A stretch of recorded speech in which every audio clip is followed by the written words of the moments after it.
அவங்க ஜாமான எடுத்துட்டு போக வேண்டியதானே, எதுக்கு என் டயத்தை வேஸ்ட் பண்றீங்க?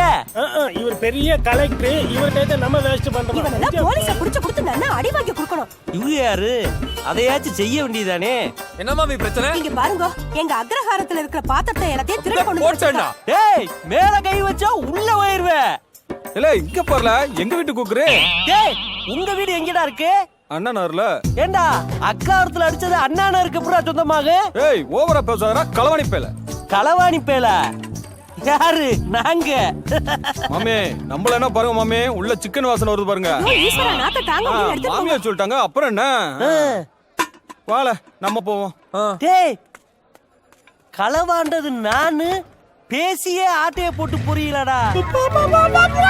போய் போய் உக்கர கலவான் இருக்கிற என்கிட்ட கேட்டிருந்தேன்னா மூடியோட தந்திருப்பேன்ல. டேய் சாமி, நீ பேசுறது புரியல, வேணும்னா போலீஸ்ல புடிச்சு கொடுத்துரு. எவ்வளவு தெளிவா பேசுறேன், உனக்கு புரியலன்னா நான் என்ன பண்ணுவேன்? இவன் பேசுறது புரிய மாட்டேங்குது, என்ன சொல்ல வரான்னு தெரிய மாட்டேங்குது. இத மட்டும் அந்த மனுஷன் உயிரோட இருந்து கேட்டாருன்னு வச்சுக்க, தேடி வந்து கொலை பண்ணிட்டு போயிருவாரா. முதல்ல போடா.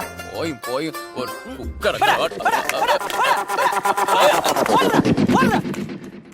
எல்லாரும் அவன் சாமான எடுத்துட்டு போவான்னு பார்த்தா களவாணி பேலோட போடி மீட்டிங் போட்டுக்கிட்டு இருக்கீங்க. பைப்பை போடலாமா ரோட போடலாம்னு எடுத்துட்டு போகலாம்.